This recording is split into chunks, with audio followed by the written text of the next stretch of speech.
उसका क्या करेगा वो भविष्य ही बताएगा।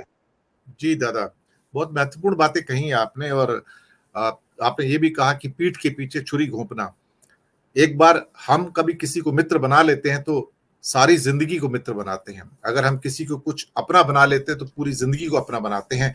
ऐसा नहीं है कि अपने लोगों के द्वारा उनका अपमान और उनका चीरहरण करवाते हैं। ये चीरहरण इसको मैं कहता हूं। तो यहां तो कोई कृष्ण भी बचाने वाला नहीं है। अधीर साहब, आपके पास आऊंगा। इस बीच सुनील जी भी हमारे साथ जुड़ गए, स्वागत है आपका। और सनत वासुदेव का कंट्रीब्यूशन आया है, बहुत बहुत धन्यवाद आपका। और मैं सभी दर्शकों से एक अपील करूंगा कि छोटे छोटे हमें कंट्रीब्यूट कर सकते हैं। नीचे सुपर स्टिकर का साइन दिया हुआ है, तो आप उसकी मदद से थोड़ा थोड़ा हमारा आर्थिक सहायता कर सकते हैं। अधीर साहब, जो बात दादा ने कही है वो महत्वपूर्ण है। हम सुबह से लेकर शाम तक भारतीय संस्कृति का गाना गाते हैं, लेकिन ऐसा लगता है कि पूरा का पूरा समाज एक बेहूदगी और बदतमीजी पर उतरा हुआ है। मैं शब्द सोच समझ के कह रहा हूं मैं आपको, बेहूदगी और बदतमीजी पर उतरा है। यहां पे अशिष्टाचार है, असंस्कार है। मतलब इस लेवल की ईगो और इस लेवल की बदतमीजी, मुझे लगता है कि शायद हमें अब इंट्रोस्पेक्शन की जरूरत है कि भारतीय समाज क्या जिसकी बात करता है और जिसको प्रैक्टिस करता है उसमें क्या जमीन आसमान का फर्क नहीं है, उत्तर ध्रुव दक्षिण ध्रुव का फर्क नहीं है। ये देश तो हमने नहीं देखा था सर, इसकी कल्पना नहीं की थी हमने। हम तो किसी को भी नंगा कर देते सर, सरेआम नंगा कर देते हैं। और जिसको नंगा कर रहे हैं, भारत की वित्त मंत्री उसको नंगा कर रही है, एक मुख्यमंत्री कर रहे हैं, प्रधानमंत्री चुप है। इसका मतलब है कि जो कल हमारे एक विद्वान ने कहा था कि ये बोल हेमंता बिस्वा शर्मा के नहीं है, ये प्रधानमंत्री के बोल है। हेमंता बिस्वा शर्मा उसको बोल रहे हैं क्योंकि वो खुद नहीं बोलेंगे प्रधानमंत्री होने के नाते। ये पूरे परिदृश्य पे आप क्या कहना चाहेंगे अधीर रोहल साहब? धन्यवाद दिनेश जी। हमने देखा कि पिछले जो 8-9 वर्षों में जो भी हुआ, और ये नई बात नहीं है कि देश भर में वो सारी चीजें जो हुई, पहलू खान की हत्या होती है, जिस तरह का भी माहौल रहा, तो हमारे प्रधानमंत्री जो हैं तो उन ऐसे लोगों को फॉलो करते हैं।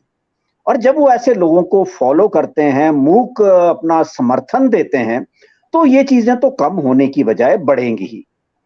अब एक तरफ हम हेमंत बिस्वा शर्मा की बात करें या निर्मला सीतारमण की बात करें, तो इससे पहले भी ऐसी कई घटनाएं हो चुकी हैं, ऐसी कई प्रतिक्रियाएं आ चुकी हैं जिससे हमें इस देश का नागरिक होते हुए शर्म आती है। कई मंत्री ऐसा कह चुके हैं और गोली मारो और सारी चीजें हमने देखी हैं, और ऐसे मंत्रियों को प्रमोट कर दिया जाता है। तो ये चीजें जो सारी हैं, ये पूरा एक प्लान्ड डिजाइन सिस्टम का हिस्सा है कि हम कुछ नहीं कहेंगे, जब भी कहना होगा तो आप कहेंगे। लेकिन उसमें होता क्या है दिनेश जी, हम सभी को पता है कि एक तरफ आप वहां पर जवाब देते हैं कि हमारे देश में डेमोक्रेसी है, सभी धर्मों का सम्मान है और सारी चीजें होती हैं, लेकिन उसी समय यहां से जो प्रतिक्रिया जाती है हेमंत बिस्वा शर्मा की, वो वहां के अखबारों में छपती है, न्यूयॉर्क टाइम्स में छपी है, सारी चीजें हैं। तो यहां से क्या संदेश वहां जा रहा है? हमारे प्रधानमंत्री जो वहां कह रहे हैं, और इस बार तो उनके सामने जो भी वहां से जो चित्र हमें देखने को मिले, जो वीडियोस देखने को मिले कि सारे वहां पर गाड़ियां चल रही हैं, डिजिटली सारी विरोध हो रहा है, और फिर संसद के अंदर जो सवाल पूछे गए, और उसके बाद जो ओबामा ने कहा, तो उसके बाद जो सारी परिस्थितियां थी उसको ढांपने के लिए भारतीय जनता पार्टी को कोई ना कोई चेहरे तो चाहिए थे। तो उसमें हेमंत बिस्वा शर्मा शामिल हो गए, और पिछले कुछ समय से हेमंत बिस्वा शर्मा ऐसी बातें करते आ रहे हैं।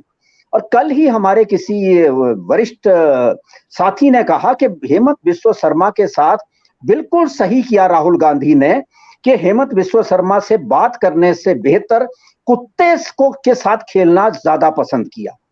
तो वो जो सारी चीजें हैं, ये जो सारा डिजाइन है दिनेश जी, इससे ज्यादा क्या कहें कि हद जिसको होती हैं वो हदें पार हो रही हैं अब। लेकिन ये भारतीय जनता पार्टी के अंदर की छटपटाहट भी दिखाती है कि जिस तरह की छटपटाहट अब लगातार भारतीय जनता पार्टी के सामने आ रही है, जो पटना में हुआ, जिस तरह विपक्षी दल इकट्ठे हो रहे हैं और भारतीय जनता पार्टी का ग्राफ खुद का लगातार गिरता जा रहा है, चुनाव नजदीक आते जा रहे हैं, तो जो सारी परिस्थितियां हैं ये उस परिस्थितियों का डर है।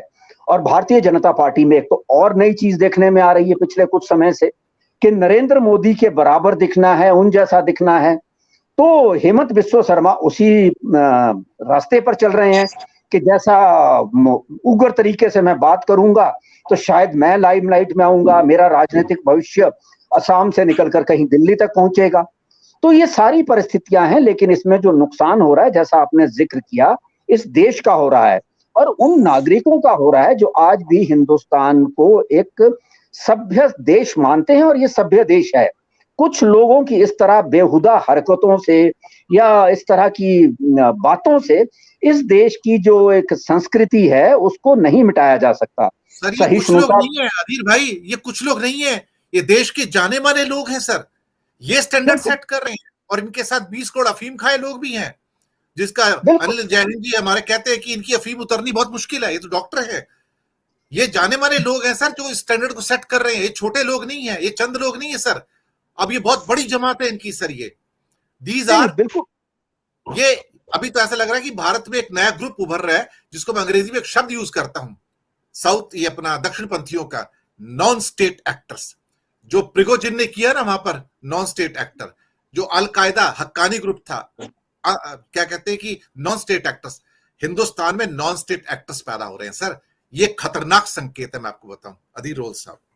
बिल्कुल, आपने जो जिक्र किया और वो सारी चीजें हम देख रहे हैं, पहलू खान से लेकर, और कल परसों तो आपके नासिक में एक घटना हुई है जो अब अखबारों में सामने आई है कि किस तरह से लिंचिंग बीफ के नाम पर और सारी चीजें, जबकि जो एक्सपोर्ट करने वाला देश है वो हिंदुस्तान सबसे बड़ा देश है और हमारे ही लोग हैं, और उसमें भी ज्यादा हमारे जो ये तथाकथित हिंदूवादी हैं, तो हिंदुत्व, सॉरी मैं कहूंगा जो हिंदुत्व के पैरोकार लोग हैं या झंडा उठा के बैठे हैं, उसमें ज्यादा जो यहाँ से बीफ सप्लाई होता है वो तो इन्हीं के अपनी जमात के लोग हैं, लेकिन ये कुछ नहीं कहेंगे।